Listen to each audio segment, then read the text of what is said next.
Abra sua Bíblia no primeiro livro de Samuel, capítulo 4, a partir do verso 20. Vai estar ali no telão para você acompanhar. E a palavra do Senhor diz assim: todos acharam? Se quiser ficar em pé, se quiser ficar sentado, fique à vontade. E ao tempo em que ia morrendo, disseram as mulheres que estavam com ela: não temas, pois deste à luz um filho. Ela, porém, não respondeu, nem fez caso disso. E chamou o menino Icabode, ou Icabor, dependendo de algumas traduções, dizendo: de Israel se foi a glória de Deus, porque a arca do Senhor foi tomada, e por causa do seu sogro e do seu marido. Senhor, essa é a tua palavra para os nossos corações nessa noite, em nome de Jesus. Amém. Amém, querido? Pode se sentar. O texto ali foi meio curtinho, mas nós vamos entrar na palavra, vamos discorrer um pouco sobre ele. O livro de Samuel é um livro de autor desconhecido, não se sabe quem escreveu esse livro. É um livro que fala grande parte da vida desse profeta, desse juiz, desse sacerdote. Mas é um livro que fala sobre a vida de muitas outras pessoas, de muitas histórias que a gente escuta muitas e muitas e muitas vezes. O livro de Samuel começa com uma história. Começa a falar sobre Ana, seu marido Eucana, e por muito tempo achei que Eucana era mulher, e Penina. Acho que todo mundo já deve ter escutado falar. Se não escutou sobre Ana e Eucana, escutou sobre Penina. Terrível. Penina é a vice-Jezabel. É o cão chupando manga. A Bíblia fala que essa mulher Ana, ela não podia gerar filhos. A Bíblia fala que não era por doença, que não era por inimigos, que não era Satanás agindo na vida dela. A Bíblia fala que o Senhor cerrou a madre de Ana para que ela não tivesse filhos. A Bíblia fala que todos os anos Ana ia até o templo para poder orar a Deus. E todos os anos Ana chorava e pedia a Deus um filho. Porque Penina, a sua concorrente, gerava filhos com frequência. E isso era humilhante para a vida de Ana. A gente sabe que no período do Antigo Testamento, a mulher, o valor que ela tinha era de gerar filhos. Se ela não tinha filhos, no entanto, ela não tinha valor. A Bíblia diz que essa mulher subia e se colocava presente ali no templo. Mas a Bíblia nos deixa entender que, apesar de estar presente, ela não entrava na presença.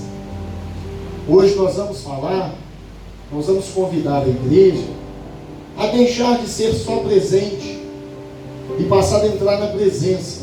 Aleluia. De um Deus que vive, de um Deus que cura, de um Deus que batiza, de um Deus que liberta, de um Deus que, se o câncer chegou até você, Ele tem poder para curar, de um Deus que pode evitar o câncer de chegar até você, de um Deus que pode ressuscitar o que está morto na sua vida. E se alguém puder dar um glória a Deus, eu vou entender que vocês estão entendendo e recebendo. E quem estiver em casa assistindo vai entender que eu não estou gravando uma igreja vazia. Tem gente aqui. Amém. Você que está em casa, Glória a Deus. tem gente aqui. A Bíblia continua dizendo, querido, que o sacerdote chega para Ana em um dos anos em que ela sobe e não se faz presente apenas, ela entra na presença. A Bíblia diz que o sacerdote, no outro nível espiritual, entende que aquela mulher estava bêbada. A mulher, você tomou bebida forte, porque ela chorava, ela clamava e ela pedia, mas ela não pronunciava palavras. Ela era o sentimento daquela mulher. E o sacerdote diz para ela: mulher, você está bêbada. Você deve ter tomado alguma bebida forte. Porque naquele momento, Ana estava na presença e o sacerdote estava apenas presente. Quem estiver presente, querido, não vai compreender o que Deus está fazendo na vida de pessoas que estão na presença. Aleluia, glória a Deus. Talvez por isso você é tão criticado, talvez por isso você é tão apontado, talvez por isso você é tão desprezado, apedrejado, humilhado, destratado. Porque ao seu lado existem muitas pessoas presentes, mas não na presença. em níveis espirituais diferentes. Quando a gente consegue compreender isso, águias não voam com pombos. É verdade. Se você caminha no nível, ou se você voa no nível de pombo, toda hora você vai trombar com alguma situação. Porque pombo está cheio, situações estão cheias, problemas estão cheios. Mas se você resolve andar no nível diferenciado, no nível de águia, você quase não vai trombar com situação nenhuma. Porque no nível de águia, pouquíssimos outros seres voam naquele nível. É verdade. O Senhor tem trazido para essa igreja, nas últimas semanas, uma mensagem sobre conserto, sobre arrependimento, sobre salvação, sobre compromisso, sobre reino. O Senhor tem chamado a atenção dessa igreja para que os membros dessa igreja, aqueles que estão chegando inclusive, se preparem para algo grande que vai acontecer e que já está acontecendo. Mas não é se preparar para algo que vai acontecer nessas paredes, nesses bancos, nesse lugar.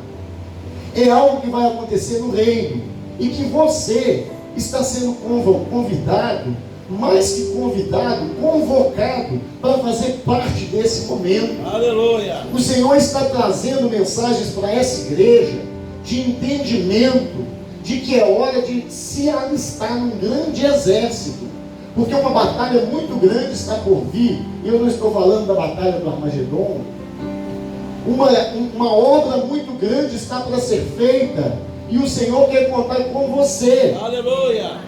Ele não quer saber se você está na ficha amarela do AA com 1 mês, ou se você está naquela ficha grandona do AA com 1 ano. Ele, quando olha, ele não pede a carteira de trabalho para saber quanto tempo você tem de casa. O Senhor olha para pessoas e vê todos como filhos, como imagem, como semelhança. O que vale para Deus não é o tempo que você tem de casa. O que vale para Deus é um coração contrito, quebrantado e disposto. Glória a Deus. Dificuldades de tempo, dificuldades de palavra, dificuldade de conhecimento, todo mundo tem. Quando Paulo se refere a ele fala que todos os pecadores, dos quais talvez sejam eu o pior deles. E olha o que foi Paulo na vida da igreja. Então de repente você pode estar pensando, pastor, mas Deus vai contar comigo. Eu sou da menor família de São Benedito, da família mais pobre. Não tem pastor na minha família, não tem ninguém de referência na minha família. Na minha casa só tem 10 pessoas, nem respeitam a minha conversão. Davi estava no pasto, todos os irmãos já tinham sido chamados. Deus não olha para a sua estatura espiritual. Deus está te convocando nessa noite para algo que Ele quer fazer de grande nessa região. Quando eu gravo vídeos para mandar para a igreja, para convite de algum culto, de algum seminário, de alguma conferência, eu costumo dizer você de São Benedito e região, porque existe uma região a ser alcançada, e essa região vai ser alcançada por mim e por você. Glória a Deus. Deus está olhando cada cadeira ocupada e está entendendo que é por você que essa região vai ser ocupada. Em nome de Jesus. A Bíblia diz que Ana, estéril, todos os anos indo à presença, não entrando na presença, apenas estando presente, precisava de ser curada de algo. Porque quando é perguntado para ela o que está acontecendo, ela diz: eu sou uma mulher amargurada de alma, da alma. Ela não fala: eu estou amargurada, eu quero ter um filho, eu sou estéril, toda mulher tem um filho, então eu estou amargurada. Ana diz: eu sou. E a pessoa que está doente. Talvez o que você tem pedido ao Senhor durante tanto tempo, você ainda não recebeu, porque primeiro o Senhor quer te curar e não apenas te abençoar com alguma coisa. A Bíblia diz que Ana foi curada imediatamente naquele momento, que quando ela sai da presença do sacerdote, o seu rosto já tinha um outro semblante. Você já viu quando você ora por alguém, a pessoa chega derrubada, chega todo amarrotado, e aí você ora, quando você termina de orar, você expulsa aquela legião que estava ali prendendo aquela pessoa, a pessoa fala assim: Estou sentindo até mais leve. O semblante muda. Vem uma alegria estampada naquele rosto. Porque a cura foi liberada na vida daquela pessoa. Glória a Deus. A Bíblia diz que logo em seguida a cura, Ana se deita com seu marido e ela engravida. A Bíblia diz que Penina, sua rival, teve vários filhos. Alguém da igreja lembra o nome de algum filho de Penina? Ninguém? Alguém da igreja sabe o nome do filho que o Senhor deu para Ana a partir desse episódio? Samuel. Talvez você está vendo pessoas alcançando situações e você está questionando por que a sua bênção não chega. Pessoas estão alcançando situações que nunca vão ser lembradas, que nunca vão ser nominadas, nunca terão nome. Mas quando o seu Samuel chegar, Aleluia. esse presente, esse milagre que você tanto espera, quando ele chegar nas suas mãos, é algo que o Senhor vai trazer após a cura que você precisava. Porque Ana não estava amargurada, ela era amargurada. E eu entendo que se o Senhor entrega Samuel para Ana amargurada, aquele homem, aquele menino que se tornaria profeta, ele seria um profeta filho de uma mãe amargurada de alma. Ele seria um profeta amargurado de alma. Os profetas que Samuel geraria seriam profetas amargurados de alma. E talvez nós hoje seríamos pessoas amarguradas de alma, vindo lá do povo de Samuel para cá. Mas primeiro o Senhor entra com a cura e depois ele entra com a bênção. Aleluia. Então antes da bênção chegar até você, querido, pode ter certeza que a cura na área que você precisa, o Senhor vai liberar. Em nome de Jesus. Nasce o menino Samuel, depois ela tem mais 5 filhos, mas a gente vai ficar preso nisso aqui, vamos caminhar. E Samuel, o que Ana pedia era que se o Senhor desse a ela um filho, ela o entregaria na casa de Deus, como se fosse dela, para devolver para Deus. Os filhos que você carrega, está ali a Anne no colo da Thaís, esse filho não é seu, Tiago. Tiago ficou preocupado agora. Esse filho é de Deus, que colocou na mão de vocês para vocês cuidarem. Amém. Os meus filhos, o Senhor, daí o Rian, Kézia e o Wendel, o Senhor colocou para vocês cuidarem, mas é dele, não é de vocês. E Ana faz uma proposta: Senhor, se o Senhor me der esse filho, eu entrego ele na casa do Senhor. Só faltou o Senhor falar: ele não é nem seu, como é que você vai devolver? Ele já é meu, mas tudo bem. E ela cumpre. Eu gostaria de chamar a atenção da igreja para um detalhe. Se você fez um voto com Deus, querido, cumpra. Glória a Deus. Não estou falando de voto apenas de envelope. Pastor, falei que se Deus me desse um emprego, o primeiro salário eu ia ofertar ele na igreja, e não ofertei. Amém, depois você resolve isso com Deus. Mas tantos votos que você faz a Deus, se Deus abrir a porta de um emprego para mim, eu vou ficar firme contando meu testemunho, para que o Senhor possa alcançar outras pessoas através da minha vida. Se Deus me curar, dá-lhe um mil, eu vou trabalhar na obra de Deus, para poder fazer o reino de Deus ser implantado. A igreja conhece a história do Nil, a história do Gilberto, homens que não tinham condições nenhuma de estar vivo hoje, por doenças terríveis, que tiveram doenças piores que o câncer. Muito obrigado, Pai. Aí um diácono aqui, o outro diácono, Gilberto está lá embaixo, está aí fora. Então, são pessoas que passaram por situações terríveis. Irmã Selma, cadê a irmã Selma? Curada de câncer nos rins, e tantas outras situações da igreja, tantos outros testemunhos. Mas se você fez um voto, cumpra com o Senhor, querido. Se no momento do perrengue da sua vida, você jurou mundos e fundos para Deus, que você ia apoiar a obra, que você ia para a rua, que você ia ajudar, que você ia pregar, que você ia doar, que você ia trabalhar. Quando as coisas começarem a acontecer, não vira as costas para a promessa que você fez, para o tratado que você fez com Deus. Porque quando o menino nasce, o único filho, Ana entrega o menino na igreja, para ele caminhar junto com o sacerdote. Pediu tanto o menino e agora entrega o menino. Só queria ganhar o menino e entregar. E a Bíblia diz que aquele menino começa a ser cuidado pelo sacerdote Eli, pequeno Samuel.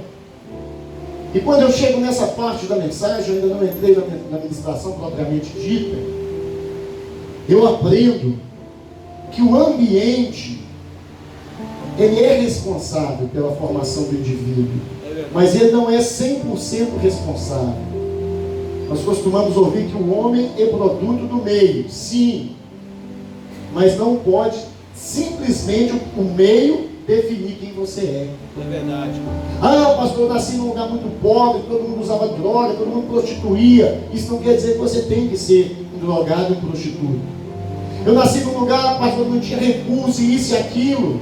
Isso não quer dizer que você não pode ter chegado em lugar nenhum por causa disso. Hoje, iniciou-se no louvor da igreja, um jovem, cadê a turma lá atrás, tocando saxofone. Aleluia. Menino pobre, como eu e como você, que aprendeu a tocar saxofone sozinho em casa, que aprendeu a falar várias línguas sozinho em casa, que aprendeu diversas artes sozinho em casa. Isso, querido, é um incentivo para você, para mim. Glória a Deus. Pastor, não tem condição, Deus não me deu uma oportunidade, essa internet ajuda a gente a fazer tanta coisa que presta e que não presta. É verdade. Geralmente a gente pega só as que não prestam para poder. A Bíblia diz que no mesmo ambiente foi criado Samuel e foi criado os filhos do sacerdote Eli, Ofni, como Ofni, e Finéias. A Bíblia diz que crescia Samuel em graça e conhecimento. A Bíblia diz que Ana, sua mãe, continuava orando, intercedendo, levava uma túnica e coisa e tal, e o menino ia aprendendo com o sacerdote Eli, observando. Eu entendo aqui um respeito pela autoridade. Você conhece parte da história que diz que numa certa madrugada o Senhor entra no quarto em que Samuel está dormindo. Tem aquela musiquinha do diante do trono. Samuel, Samuel, Deus te chama lá do céu. Samuel, Samuel. Samuel acorda. Samuel, Samuel, Deus te chama lá do céu.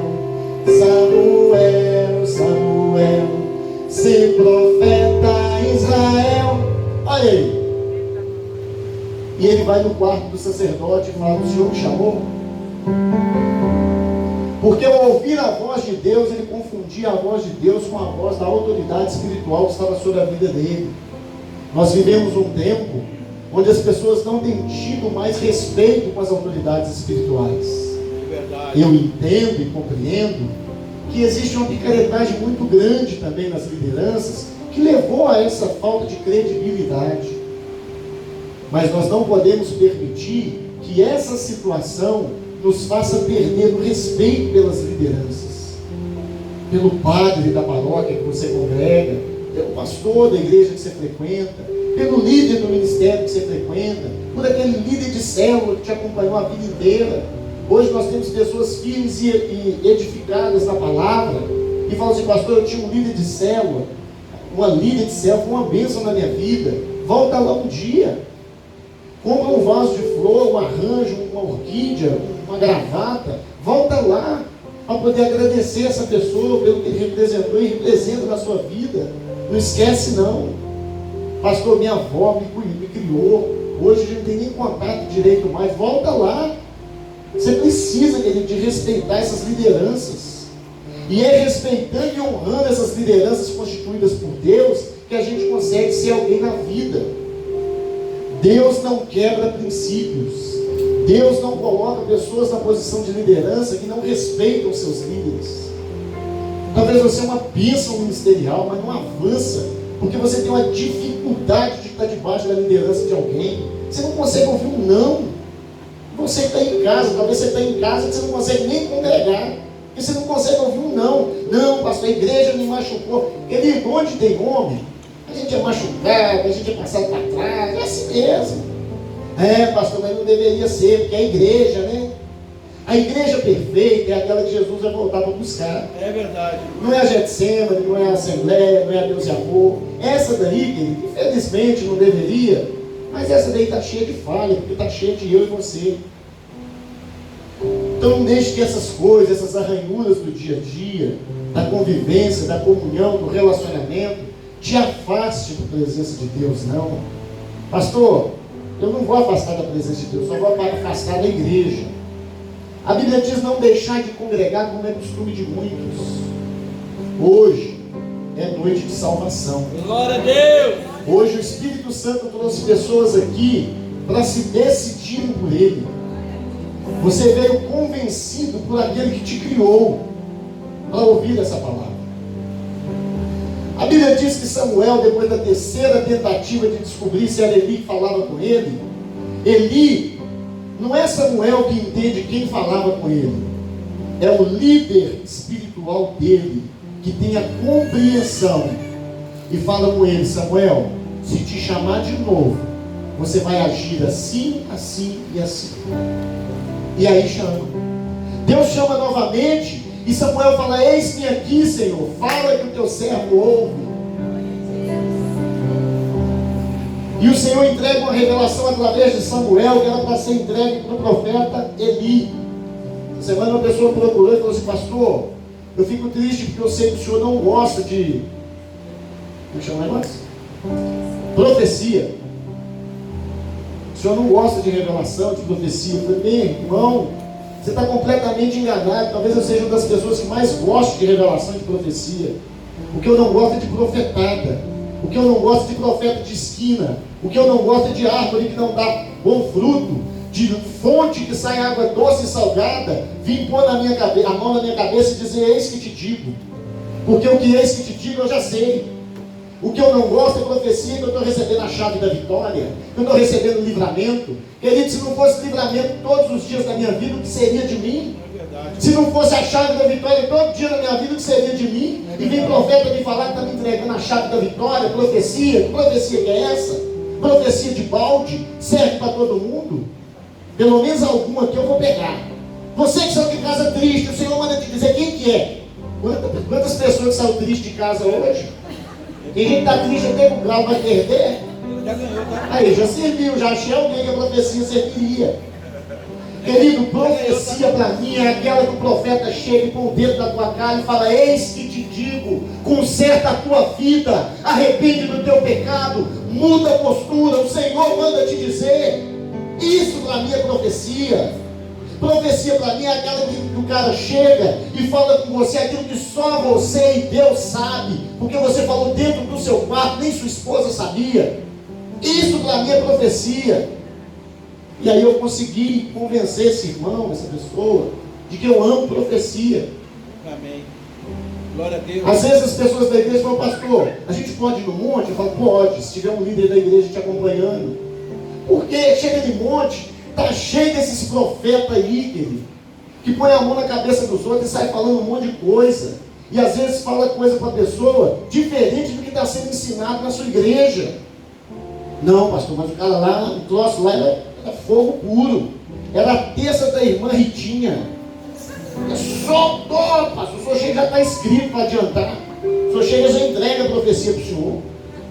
Querido. Aí, o líder espiritual ensina aquele jovem como ele deveria se proceder. E ele procede daquela forma. Recebe a profecia do Senhor dizendo que a casa de Eli seria destruída. Ele não recebeu chave de vitória para entregar para Eli, não. No outro dia, o sacerdote já sabia que a pancada vinha e falou: Samuel, o Senhor não te falou nada ontem, não? Falou. Então me conta tudo. Se você esconder alguma coisa, o Senhor vai vir e vai te lenhar. E aí ele fala: porque antes um profeta já tinha sido levantado e já tinha falado sobre a destruição da casa de Eli, já tinha falado que da casa de Eli, que foi levantado desde a época de Arão, pessoas responsáveis pelo sacrifício que era trazido para sacrificar no templo, que sairia daquela casa a mão do Senhor sobre aquela família, que os filhos de Eli morreriam de maneira, como é que fala um negócio muito drástica, violenta, isso aí. E que se ficasse alguém da família de Eli vivo, ele ia ter que ir no templo, diante do sacerdote, pedir as coisas até para comer. Deus está dizendo que ele ia tirar a mão de cima da família de Eli. E ele usa Samuel para confirmar essas palavras. Samuel conta tudo para Eli. Ele entristece o seu coração, junta seus filhos, tenta corrigir, mas eles não aceitaram a correção, porque eles sabiam que o Senhor iria matá-los. Olha para você ver. De repente, se tivesse aceitado aquela correção, eles não tinham nem morrido. Isso aí é eu que estou conjecturando aqui. Glória a Deus. Aleluia. E aí Samuel continua crescendo. Samuel continua aprendendo com o seu líder espiritual. Um homem com defeitos, um homem com dificuldades, porque perfeito é Cristo. Mas Samuel respeitava aquela liderança sobre ele. E Samuel vai crescendo e os filhos de Eli também vão crescendo, ouvindo as mesmas coisas. E por que um ouvia uma coisa e caminhava com Deus, e o outro ouvia também, os outros ouviam também e caminhavam com Satanás? Porque a Bíblia fala no início do capítulo que os filhos de Eli, filhos também de Belial. Você já imaginou ser chamado de filho de Satanás? Não é qualquer pessoa, querido, é dos filhos do sacerdote, de um homem de Deus, de um homem que dedicava um tempo a Deus. E o Senhor se refere aos seus filhos como filhos de Satanás, filhos de Belial. No começo do capítulo, depois você olha lá. E o tempo vai passando e as coisas vão acontecendo e Samuel vai crescendo. E a Bíblia diz que os filhos de Eli, eles faziam algo terrível aos olhos do Senhor, porque eles faziam parte da família que deveria cuidar do que era sacrificado no templo. Eles recebiam dos israelitas as ofertas, os holocaustos, para que queimasse a gordura, para que a fumaça subisse as narinas do Senhor, a sala do trono. E eles tinham o direito, como a família que foi levantada ali, que foi desde a época de Arão citada, eles tinham o direito de pegar um garfo de 3 pontas e enfiar naquela carne que estava sendo cozinhada e tirar um pedaço, e todo o pedaço que saísse, eles tinham direito nele. A família do sacerdote tinha direito. Mas a usura, o desejo de usurpação, a inveja, a ganância, colocou no coração daqueles filhos que eles tinham que ter mais, que eles tinham direito a mais, que eles eram espertos demais, mais espertos que o povo. E eles começam a pegar os ajudantes de sacerdote e determinar que pegasse a pessoa quando estivesse entrando para sacrificar e cortasse um pedaço do sacrifício enquanto estava cru, um pedaço grande. Cuidado com o que você tem pegado para você. Cuidado com o que você tem feito no momento do sacrifício seu e de outros. Cuidado da maneira que você tem se colocado diante de Deus. A Bíblia diz que aqueles homens pegavam aquilo e se a pessoa negasse, eles mandavam tomar a força. A Bíblia diz que os filhos de Eli pegavam as mulheres que trabalhavam na porta da tenda e mantinham relações sexuais com elas no templo. Você está achando que isso é de hoje? Isso é antigo. Essa trapaça dentro da igreja, esse demônio dentro da igreja, pessoas que não conseguem se manter de pé diante da avareza, diante das coisas ofertadas, pessoas que não conseguem se manter santas diante dos banquetes que Satanás coloca, pessoas que querem tirar proveito em tudo, pessoas que querem chutar o balde de Martinho Lutero e começar a vender indulgências dentro da igreja de novo, vender salvação. É a terra santa de Israel, é a água santa do Jordão, é o sal grosso do não sei na onde, é o tijolo para construir sua casa, é a fronha para poder você dormir em paz, é o óleo que vai simbolizar o sangue do cordeiro, que você vai passar na porta de sua casa e Satanás não vai entrar. Está arrumando outro cordeiro para salvar o povo. É a escola sacerdotal que é vendida, é a camisa pastoral que é vendida, é o lenço que o pastor secou o suor. Me poupe, querido. E um povo que tem sido ensinado a se dobrar diante dessas coisas satânicas. Nós fizemos uma viagem agora para Israel, de 15 dias que a gente voltou, e a primeira coisa que eu falei nesse altar, eu não trouxe nada de Israel santificado para vender. Eu vendi 5 óleos que eu trouxe, óleo de unção, óleo de cabelo. Eu trouxe muito, eu precisava, eu vendi, e vendi um perfume, que eu comprei 2 e vendi 1. Agora, terra, água do Jordão, salzinho do Satanás que tempera, folhinha da oliveira, trouxe folha da oliveira, coloquei no vidro de azeite lá em casa, nada para vender. nada para vender, e se eu trouxesse o Durex, se eu trouxesse e fizesse uma campanha, eu ia levantar um dinheiro com isso. Para com isso, irmão. Para de ficar comprando coisa para te dar direito ao céu, para te dar direito à salvação, para te dar direito à bênção, para te dar direito ao resgate da sua família. O que você tem que pagar pela sua família é joelho no chão e oração, é tempo com Deus.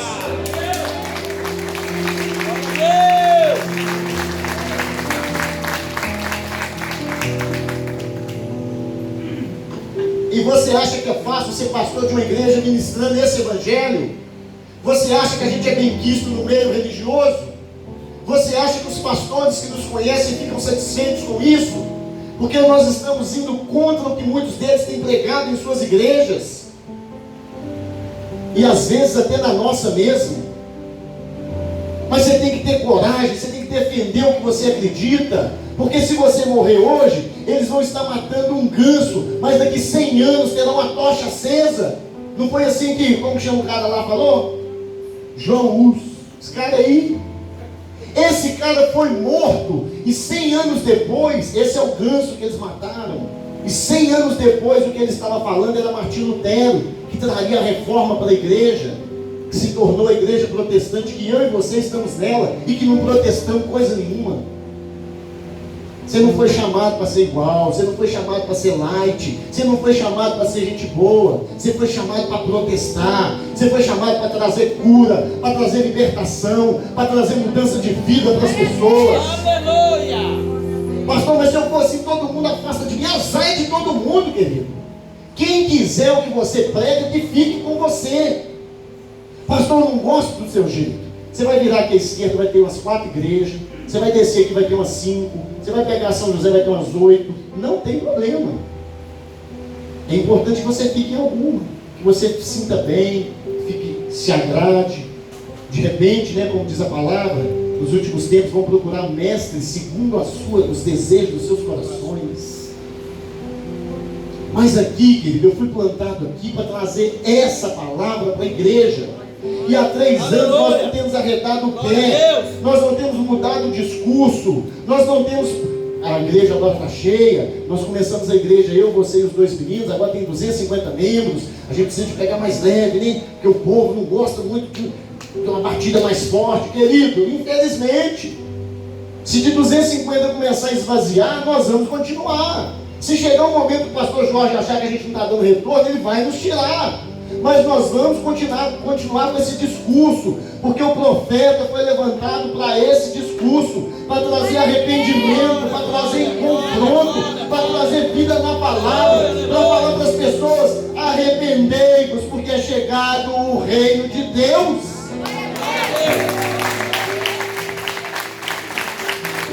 E aí, queridos, nós vamos continuando na palavra. E a gente chega numa situação muito triste. De manhã eu achei que eu não fosse conseguir terminar a mensagem. A Bíblia fala que os inimigos, os filisteus, aqueles Zeus da vida, né? O seu inimigo, aquele mal que te persegue, aquelas situações que você convive, aquelas lutas que você enfrenta, não são pessoas, porque a Bíblia diz que a nossa luta não é contra carne nem sangue, mas contra principados e dominadores. Pastor, mas tem uma pessoa que é igual Satanás na minha vida. Não, ele não é igual Satanás, ele está sendo usado por Satanás. E não cabe a você ficar tacando pedra nele, cabe a você orar por ele, porque a Bíblia fala que se eu orar pelos meus amigos, o que eu estou fazendo de diferente? Isso todo mundo faz. A Bíblia fala que eu preciso de orar pelos meus inimigos, amar os meus inimigos, pedir ao Senhor que essas pessoas se convertam, pedir para o Senhor que essas pessoas terríveis, como eu era. Não esqueça de onde o Senhor te tirou, não. Não esqueça o que Deus fez na sua vida, não. Aleluia. Não esqueça que você era terrível, não, você era impossível de conviver com você. E tem hora que ainda é, né, amor? Tem hora que você vai para mim e você vai: amor, você é terrível. Mas não é terrível no sentido de bom, não, assim é terrível. Não, é porque é difícil de conviver com a gente. Mas o Senhor vai transformando. Aquele que começou a boa obra, ele não terminou. E eu não cruzo a perna e digo: não, vou ser chato, ranzinho, ignorante, não vou gostar de ninguém. Porque quem começou a boa obra não terminou, então quando ele terminar vai ficar bom. Não! Eu preciso de estar de pé, eu preciso de estar de joelho, eu preciso de estar com a minha cara no pó, dizendo: Senhor, tem misericórdia da minha vida, o Senhor já me alcançou, o Senhor tem me transformado a cada dia, mas eu preciso ser transformado ainda mais, porque se o Senhor se afastar de mim, irmãos, 10 segundos que eu paro de pensar nas coisas de Deus, eu faço coisa errada. O Senhor, pastor, as tentações que vocês têm são as mesmas que eu tenho. Às vezes a dificuldade é ainda maior no meu caso, pela responsabilidade espiritual que eu tenho sobre a igreja. Você já ouviu falar sobre o anjo da igreja? Quando o Senhor chama João para escrever, ele não fala: escreve aos líderes, aos obreiros, aos membros da igreja. Escreve ao anjo da igreja. E ao longo do tempo, o homem sempre inverte as coisas. Ele colocou esse anjo da igreja como um super-homem que não pode nem tocar. Ai daquele que tocar no ungido do Senhor. Depois você pesquisa, querido. Hoje tem um pai na internet que te ensina tudo, te dá um passe completo. Você vai entender que esse não tocar no ungido do Senhor não é essa super proteção de pastor, não. Nem essa super proteção de líder, não. O líder precisa de ser confrontado. Se ele estiver em desacordo com a palavra, ele precisa de ser confrontado com respeito, com amor. O cara está no pecado, o cara está na prostituição, está na coisa errada, e ninguém pode falar com ele nada, porque ai daquele que tocar no ungido do Senhor. Não toca com a mão, não, toca até com o pé. Pica o pé no sujeito, vai tomar vergonha na sua cara, rapaz. É verdade. Título não é capa para esconder sem vergonha nenhum, não, querido. É verdade. Para de ficar bajulando o homem, bajulando liderança, bajulando pessoas que não têm vida com Deus, bajulando pessoas que não têm responsabilidade ministerial, bajulando pessoas que não têm compromisso com Cristo. Você conversa com o cara de cedo até de tarde, você não escuta nada de Deus na boca do cara. Estava conversando com a pastora ontem, ela falou: amor, a pessoa quando chega perto de você, que não fala sobre salvação, arrependimento, conversão, isso não é crente não. Porque não tem como se dizer. Eu sou policial militar. Se você conversar comigo antes de falar alguma coisa sobre polícia militar, mas sabe que esse cara é polícia mesmo? O outro é bombeiro hidráulico. Se ele falar com você, não, cara, o cano, eu estou olhando aqui a rede dessa igreja. Aí o cara é cristão e não fala nada de conversão, de arrependimento, de mudança de vida, de transformação, de prática pecaminosa. Alguma coisa tem errado nessa pessoa. É verdade. Alguma coisa tem desacordo com aquilo que foi falado. A Bíblia diz que aquele que muito é dado, muito será cobrado. E aí, querido, acontece a situação dessa guerra de filisteus e israelitas. E naquele dia 4.000 soldados israelitas são assassinados. 4.000. Dá para encher essa igreja aqui umas 50 vezes. Sei lá, umas 30, 40 vezes de soldado. Está cheio, mata tudo. Encheu de novo, mata tudo. 50 vezes. Sei lá, não fiz as contas direito. Depois você faz a conta aí, pastor, você não sabe nem só multiplicar. 4.000 soldados. E aí eles se reúnem e falam: eles estão exterminando o nosso povo, nós não estamos acostumados com derrota. O que está acontecendo? Cadê o Deus? Cadê o nosso Deus? E sempre que a derrota se aproximava, terça-feira da irmã Rita, fala, papai, que teu servo ouve. E aí o Senhor vinha e abençoava aquele povo. Mas na sequência, a Bíblia diz que 30.000 soldados israelenses foram mortos, exterminados pelo exército filisteu. Pôs o que sobrou para correr. E pior do que matar milhares de homens, sacerdotes, líderes, pais, filhos, irmãos, pior do que isso, levou-se a Arca da Aliança. A Arca da Aliança era o que simbolizava a presença de Deus no meio do povo. O sacerdote Eli está em casa, velho, gordo, por causa da comida, da gordura roubada que seus filhos roubavam e traziam para o alimento de casa. Ele não era totalmente conivente com aquilo, mas ele já não tinha como mais, porque corrigia, tentava corrigir e não aceitava a correção. E o Senhor cobra dele essa atitude. E ele está sentado numa cadeira na beira do caminho, gordo, barrigudo, mais que eu, Tiquinho. A Bíblia diz que a profecia se cumpre e que os filhos de Eli, naquele dia em que levou-se a arca, eles foram assassinados brutalmente. Querido, eu não sei em qual momento da sua vida que a arca foi levada de você. Eu não sei em qual momento da sua vida que a arca foi tirada da sua família.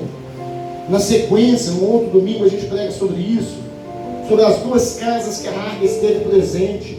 Na casa de Abinadab fica por 20 anos e ela não fez nada ali a não ser juntar poeira, porque a presença de Deus, ela nada faz numa casa que ela não é valorizada. A Bíblia diz que 3 meses a arca fica na casa de Obed-Edom e acontecem coisas extraordinárias, porque na casa de Obed-Edom aquela arca não foi colocada no fundo, no depósito, no quartinho lá atrás. Na casa de Obed-Edom não. Na casa de Obed-Edom a arca foi colocada na sala, era cultuada todos os dias. Ah, pastor, era idolatria? Não, era a presença que era adorada. A arca continha 3 objetos dentro dela. A arca representava a presença de Deus onde estava. Glória a Deus. E talvez você fale, pastor, eu sou crente há tantos anos, eu quero voltar ao primeiro amor. Eu te falo sobre 2 coisas nessa fala. A primeira, eu fico feliz porque você está com esse sentimento. A segunda, eu me entristeço porque você saiu do primeiro amor. Eu tenho 13 anos de convertido. Pastor, vai me dizer que você está do mesmo jeito até hoje. Eu costumo dizer, querido, que a minha vida, ela tem altos e baixos, mas a minha fé, ela mantém uma constância nesses 13 anos. É verdade. Eu nunca vivi no topo na fé, mas eu nunca vivi no vale na fé. Eu sempre vivi aqui. Eu não vejo o anjo voando, descendo de paraquedas, descendo de rapel, passando, fazendo. Eu não consigo ver esses negócios. Tem gente que vê, tem gente que tem uma apuração espiritual maior. Mas a minha fé, eu estava ali atrás orando por uma criança que estava com febre. Eu dei um abraço nela e falei, você está com a carinha tristinha? Eu estou com muita febre, pastor. Eu impus as mãos e falei, Senhor, eu repreendo esse mal sobre a vida dessa criança. Deixa ela vir no final do culto falar que ela está sem a febre, Deus, para fortalecer minha fé. Sua filha, Roberto. Então assim, querido, não vive lá no topo não, mas não vive lá no vale também não, porque você decepciona. Pega uma linha reta e segue isso e vai até o fim da sua vida, porque a Bíblia diz, aquele que perseverar até o fim, ao vencedor darei a coroa da vida. Aquele que venceu vai dar a pedrinha. A pedrinha é o ingresso para você entrar. Já falei sobre a pedrinha branca com o seu nome escrito. Quando chegar na porta, que você for chamado, como é que você chama, filho? Evanil. Não tem seu nome, não. Que é isso? Eu era diácono lá na Getsemane Sobredito. Vou colocar o nome, porque não é o Nil. Afastai de mim, maldito, que eu nunca te conheci. Querido, Deus está te chamando para um tempo novo na sua vida, para um tempo novo no seu ministério, para um tempo novo nessa região. Pastor, eu não sou daqui, tem a família toda ali que veio para apresentar a criança. Deus está chamando vocês para um tempo novo lá na região de vocês. E quantos outros que estão nos visitando que é de outra região? É lá na sua região que Deus vai te usar. Nós tivemos a situação de um homem que queria vir para essa igreja. Nós não tínhamos ninguém na área daquele cara, do dom dele. A gente mendigava pessoas para vir tocar nessa igreja no começo. Já teve situações de pessoas virem tocar teclado e o marido ficar segurando o microfone porque a gente não tinha um pedestal. E essa pessoa nos procurou e falou, pastor, eu estou sentindo que é hora de sair do meu ministério. Tantos anos, uma pessoa fiel, uma pessoa serva, mas eu preciso sair de lá. E era tudo que a gente precisava naquele momento. E o Senhor falou, fala com ele que não é hora de sair de lá, que é para voltar e ser o braço direito do pastor dele lá. E ele obedeceu e voltou. Glória a Deus. Um ano depois, Essa pessoa passa aqui na porta de cá, falou com a pastora, falou, preciso de voltar para conversar. Um ano depois, a gente já tinha ministério de louvor, já tinha quem tocava, quem cantava, já tinha pedestal para pôr o microfone. Glória a Deus. E aí quando ele volta um ano depois, ele fala, tá, quando não tinha ninguém, não era para ele vir. Agora o senhor está me falando que agora é hora dele vir. Tá, bom, então. E aí o Senhor mandou dizer, falou, agora é a hora de você sair de lá e vir.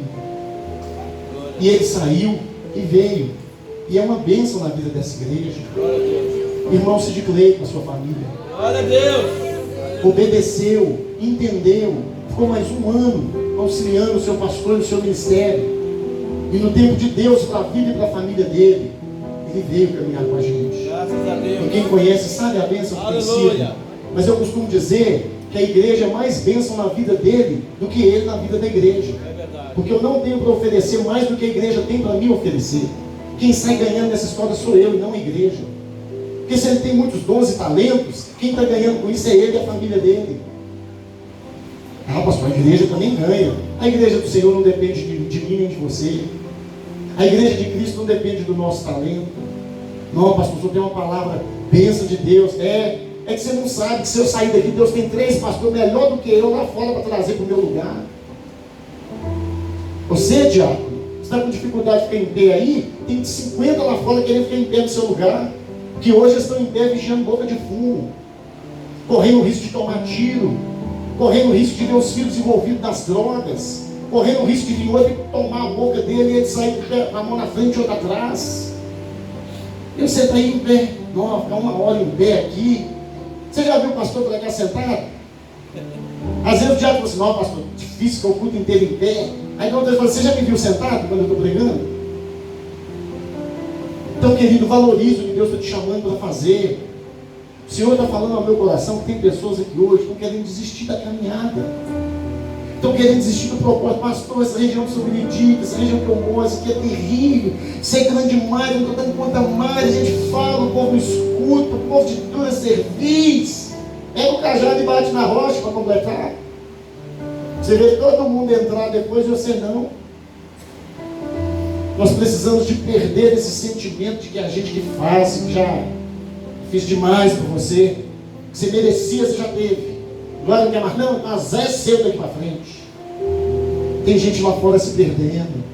Tem pessoas que Deus entregou tantos talentos nas mãos e não trabalha para Deus, e não entrega na obra, e não entende o propósito de rei. O pastor está pregando essa mensagem com um monte de gente agora vem trabalhar na igreja. Vai trabalhar em outra, não precisa de ser nessa.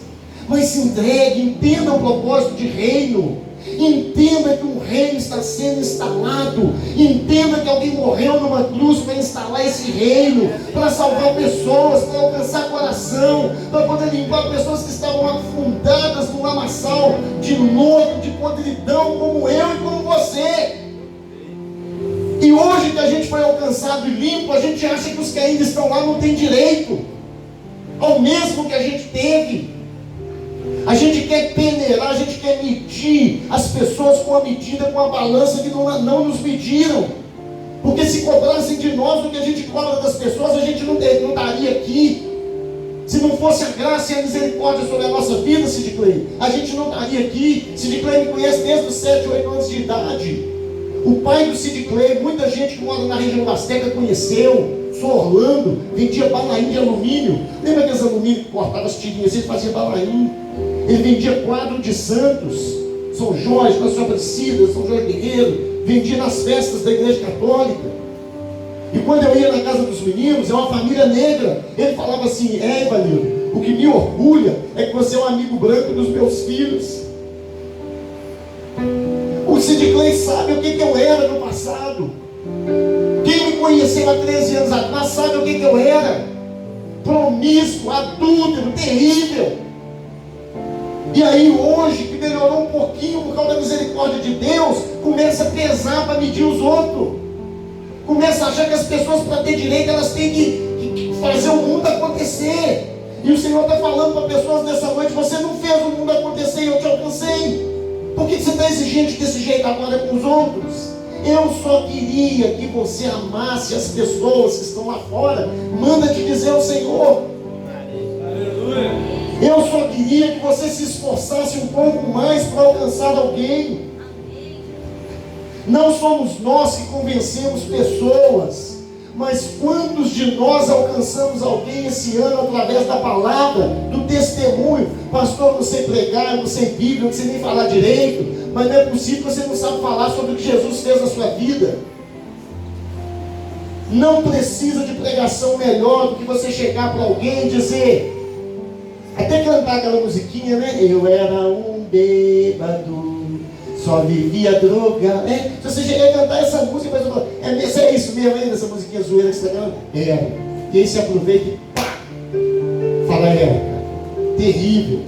Dos pecadores eu era o pior deles. Mas não é para contar isso para te exaltar, não. Eu dava tiro, eu matava, eu roubava, assaltava banco, não. A Bíblia diz que o que a gente fazia outrora é digno de vergonha. E tem gente contando para se exaltar. Você está na contramão, meu filho. Você está na contramão.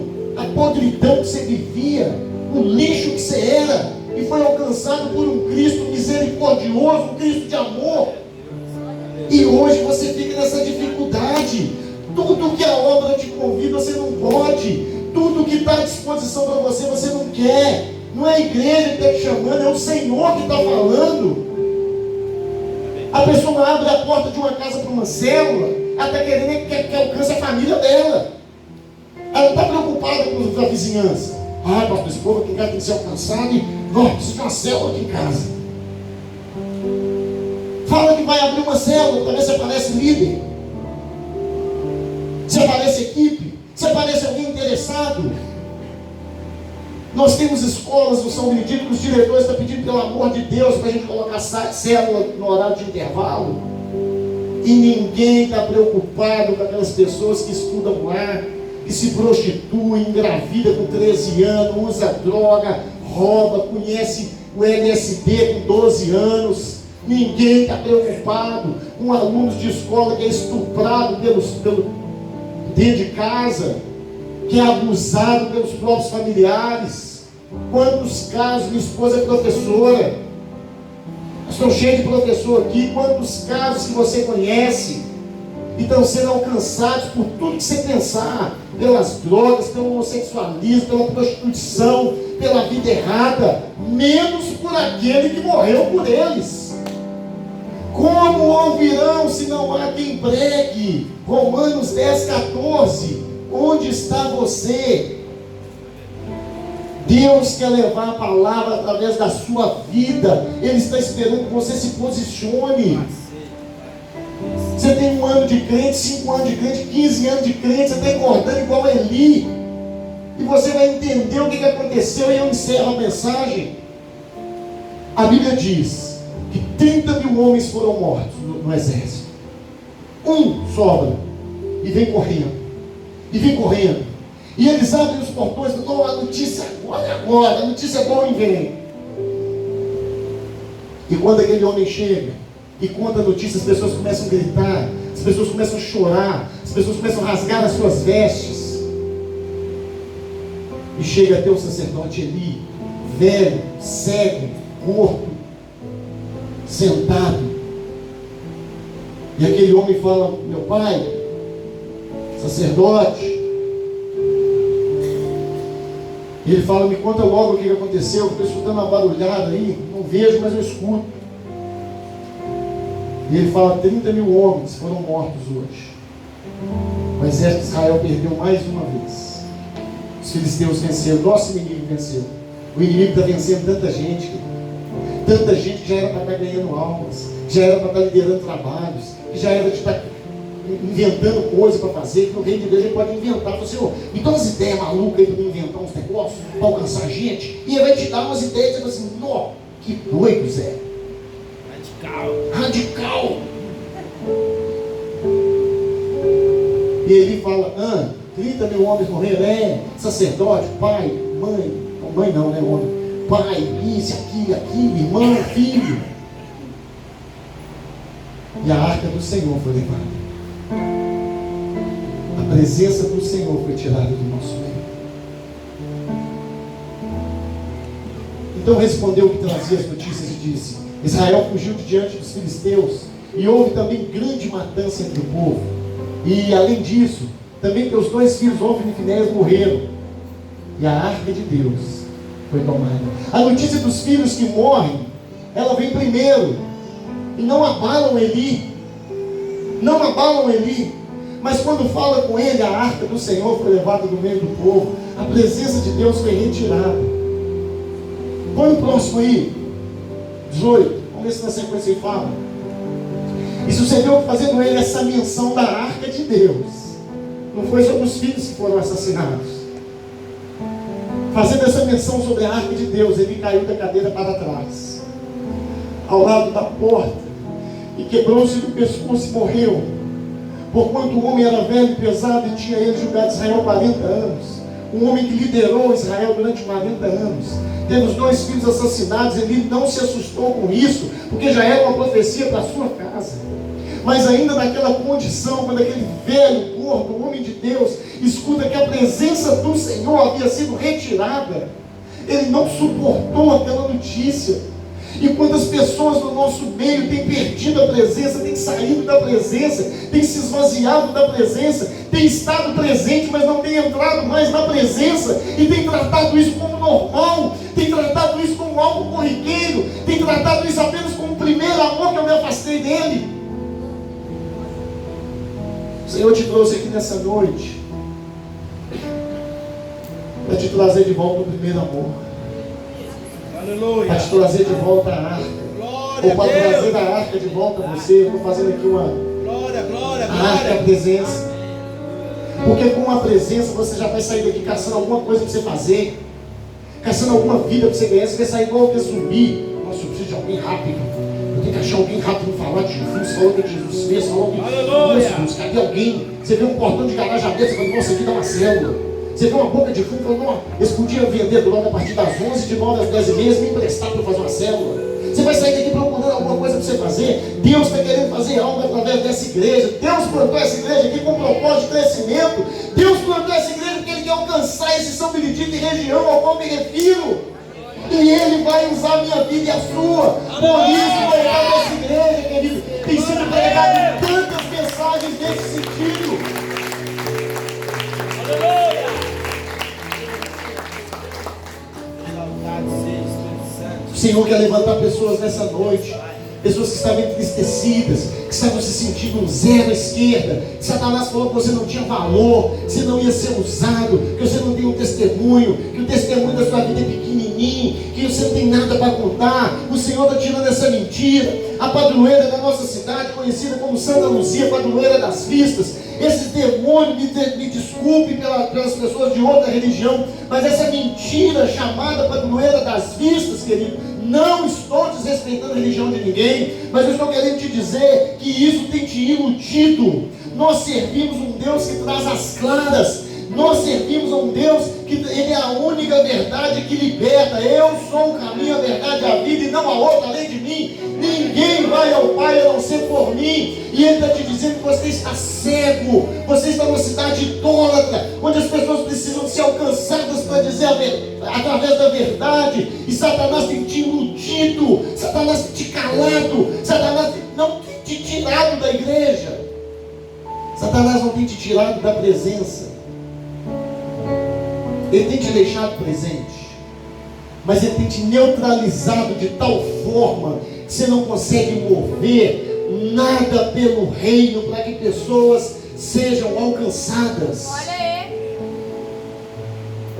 E aí a Bíblia diz que, como se não bastasse o sacerdote velho e gordo cair e morrer, o filho dele, agora o defunto Finéias, casado, prostituta e adúltero, porque casado pegava as mulheres na porta da tenda. Ele tinha uma mulher. A mulher estava grávida. Quando a mulher tem notícias de que 30 mil soldados foram mortos, 34, né? Primeiro 4 mil, depois 30 mil. Quando ele tem notícias de que 30 mil soldados foram assassinados, que destruiu a cidade, e que a arca havia sido levada, aquela mulher entra no trabalho de parto, aquela mulher começa a sentir dores terríveis, e o filho vem ao mundo. E a Bíblia diz que aquela mulher começou a sentir dores e ela não resistiu ao parto. Estou vendo um bebezinho novinho ali no colo da mãe. E as parteiras, as parideiras, as mulheres que estavam próximas disseram: mulher, se alegre, porque está nascendo um varão, um filho está nascendo. E ao tempo em que ia morrer, disseram as mulheres que estavam com ela: não temos, pois deste à luz um filho. Ela, porém, não respondeu, nem fez caso disso, porque não era importante aquele filho. Como não era, pastor? Num período em que mulher tinha que parir, mulher que não tinha menino não tinha valor. E a Bíblia fala que essa mulher não estava importando com o menino que nascia. Mas antes de morrer, chamou ao menino Icabode, as traduções dizem Icabô, dizendo: foi-se levada a arca do Senhor. A presença de Deus não está mais em Israel. E ela morre. Querido, hoje eu trouxe uma palavra que o Senhor colocou no meu coração. Eu revirei dias com isso. Eu pedi ao Senhor que não apenas uma palavra, mas que Ele me desse um entendimento do porquê dessa palavra. O Senhor está despertando a igreja. O Senhor está acordando pessoas. Pessoas que hoje estão aqui e que amanhã você acha que elas vão voltar 6 metros para frente, quando você olha, elas estão 4 para trás. E você não consegue entender por que não avança, por que não cresce, por que não lidera, por que não vai. Nossos filhos devem ser como flechas que a gente puxa. E nós temos filhos espirituais, cada um de vocês aqui. Talvez o irmão Ida seja um dos mais idosos que está aqui, mas eu considero como se fosse um filho, porque tem sobre a minha vida uma responsabilidade espiritual sobre a vida dele. Pessoas que antes de fazer nada nos procuram, falam: pastor, nós estamos querendo fazer tal coisa, a gente pede da ciência do Senhor. Não é pedir bênção, não. Você tem que me pedir para viajar. Tem igreja, você tem que procurar um profeta de direção para pedir para viajar, para pedir para casar, para ver se esse é o escolhido. Quem sabe se é o escolhido é você e Deus, meu filho. Quem vai morar com esse sujeito é você. Então você tem que orar para ver se isso não é um fumo na sua vida. Mas é da ciência do seu pastor. Pastor, esteja em oração. Pastor, eu tive um problema de saúde, esteja em oração. Porque a gente se sacrifica. Eu não estou querendo valorizar a minha pessoa. Eu não estou falando de Ivanildo. Eu estou falando de um pastor. Se for outro que estiver aqui exercendo essa função, nós precisamos de honrar e respeitar. Está lá nosso pastor Jorge, de 70 e tantos anos. Todos os dias na nossa casa a gente ora pela vida dele e pela família dele. Talvez dos pastores de Getsemane eu seja o menos lembrado. Eu sou o que menos vou lá na sede. Quando o meu trabalho é secular, não dá tempo de ficar indo lá. Mas não tem um dia que a gente não se lembra do nosso pastor. Às vezes tem alguma situação que a gente fala assim: não, podia ser feito de outra forma. Mas a gente entende que quem tomou a decisão foi ele. E na hora ele teve motivo para decidir daquele jeito. A gente não fez errado, aí, tá vendo? Olha o que o pastor foi fazer também. De vez fazer assim, olha o que ele foi escolher. Você sabe na hora que ele teve que decidir lá o que pesou? Seja mais amigo, seja mais companheiro, seja mais filho. Torça mais pelos seus pais na fé, pelo seu líder ministerial, pelo aquele líder de célula que cuidou de você. E aí a Bíblia diz, que eu já perdi tudo onde eu estava, mas a Bíblia diz, a Bíblia diz, e aí eu perguntei ao Senhor por que dessa mensagem. Ele falou: Ivanildo, eu estou trazendo um alinhamento espiritual para a igreja. Aleluia! Que essa região Glória a Deus vai ficar impactada com o que eu vou fazer. Nós tivemos na última semana na nossa casa um jantar de comunhão.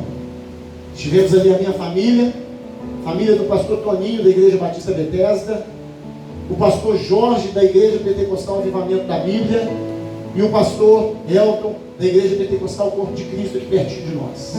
4 líderes, grandes igrejas, grandes ministérios. O menor deles era eu. O que eu tinha de convertido, o que eu tinha de crente, eu não tinha de vida. E o Senhor me levantou para estar reunindo aqueles homens, e para minha surpresa, um não conhecia o outro. Há vários anos dos ministérios nas mesmas cidades, porque Satanás traz uma divisão, traz uma disputa, traz uma disparidade entre nós. Que a igreja ali tem que fechar as portas para mim ter sucesso. Pastor falando de que está crescendo demais, aposto que tem alguma coisa errada, é sempre assim. E o Senhor colocou no nosso coração: Ivanildo, eu vou te usar para trazer comunhão entre os pastores de Santa Luzia. E hoje 3 deles vão estar jantando na sua casa. E quando nós fizemos o convite, de primeira eles aceitaram. E o que eu avisei foi o seguinte: não vai ser reunião política. Nós não vamos tratar de assunto de ministério. Nós vamos nos reunir para comer, para ter comunhão, para rir. Traz as esposas e foi uma festa, né, amor? Chegar em casa 8 horas e sair de lá meia-noite. E já estamos marcando o segundo encontro. E já tem pastores querendo ir. E nós não vamos levar qualquer pastor. Qualquer pastor, eu digo, que não esteja na visão, porque Deus tem que mostrar que eu não vou levar a camarada lá político para usar esse momento que a gente está tendo de comunhão, para daqui a alguns meses estar lançando candidatura política. Depois da eleição pode vir, antes não. Então, querido, nós temos uma responsabilidade nesse lugar. O reino conta com você. O reino conta com você. O reino conta com você. Glória a Deus. Vão chegar pessoas. Nós já tivemos profecias de pastores de fora aqui nesse altar, que não ia subir uma pessoa para aceitar Jesus aqui não, ia vir de 10 em 10, e a gente tem experimentado isso. Glória a Deus. É difícil o culto nessa igreja, que pessoas não se rendem, porque a gente é bom, porque a gente é melhor, porque aqui é Getsemane. Longe disso, porque o Senhor tem um compromisso com este lugar. O Senhor permitiu essas portas serem abertas.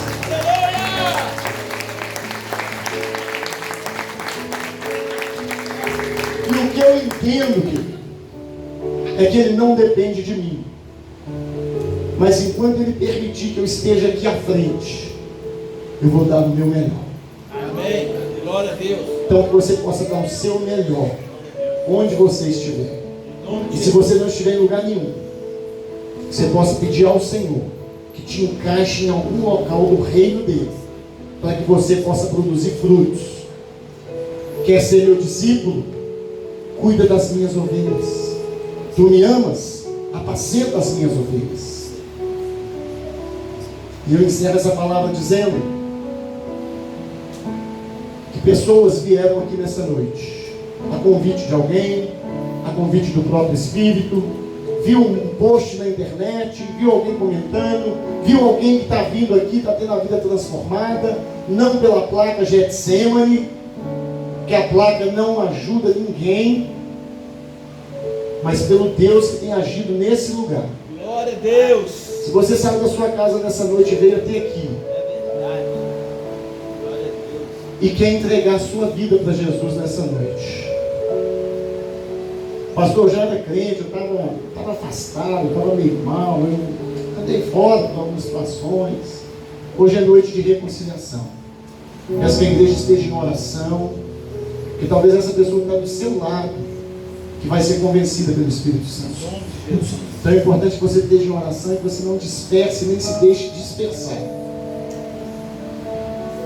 Os levitas estão subindo, os demais podem permanecer nos lugares, os pastores podem permanecer nos lugares, podem sentar-se mesmo como estão, para que haja o mínimo de movimento na igreja. O movimento que nós precisamos nesse momento é do Espírito Santo de Deus.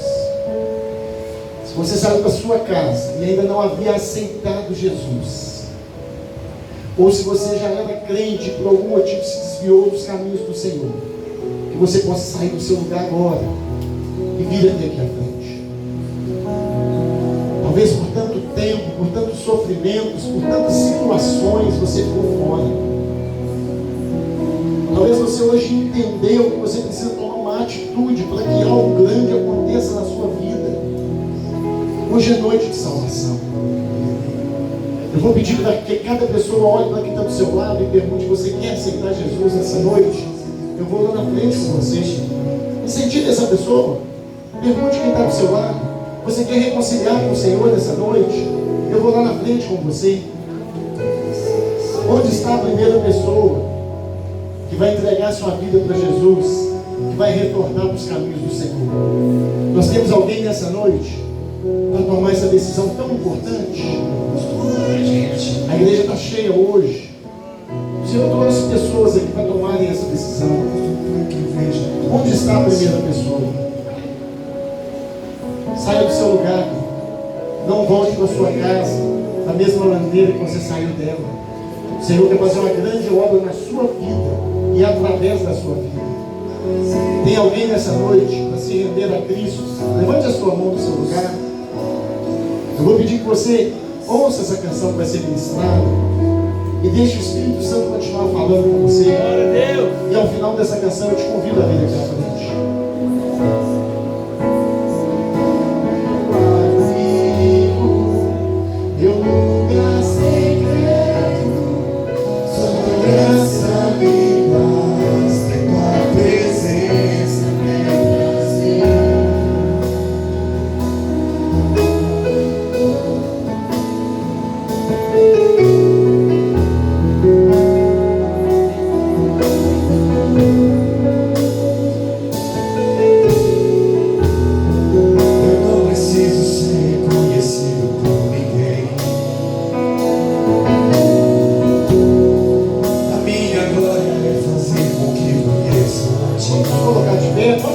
seus pés, vamos levantar, vamos cantar essa canção. Para que tu cresça, Senhor, mais e mais.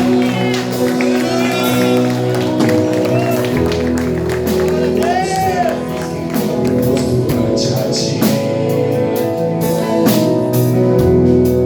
escondo o rosto para que veja tua face. Glória, glória, glória, glória, glória, glória.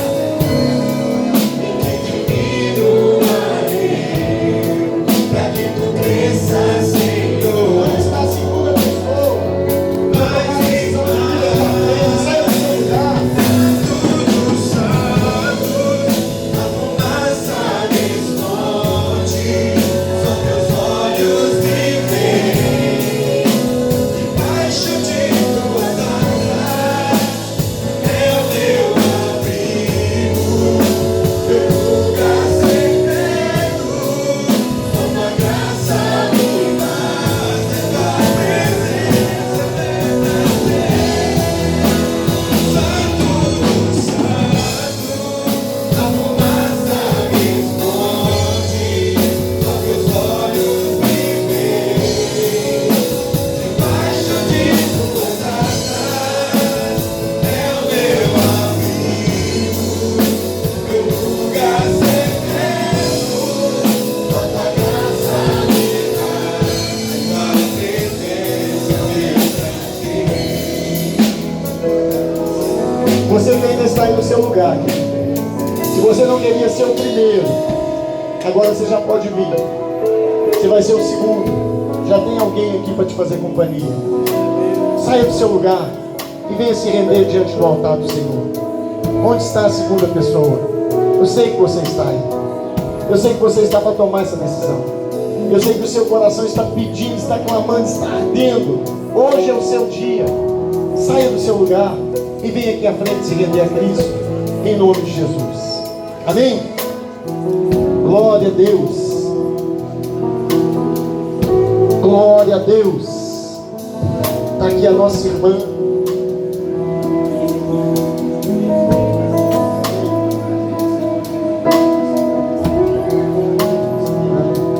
A Eleni está retornando para os caminhos do Senhor nessa noite.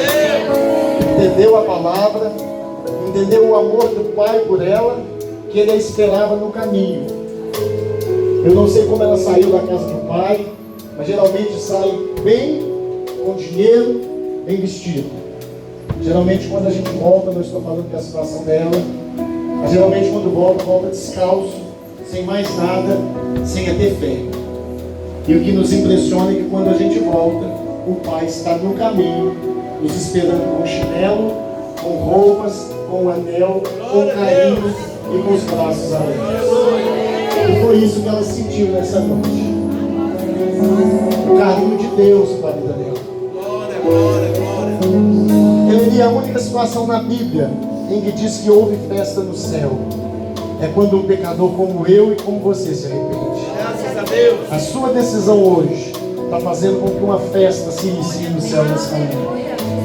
E nós, como igreja, estamos muito felizes pela sua decisão. Você pode repetir comigo, Senhor Jesus, nessa noite, eu entrego a minha vida nas suas mãos. Graças a Deus. É o único Senhor Senhor, Salvador e Salvador do qual eu preciso. do qual eu preciso. Você pode aplaudir a Deus?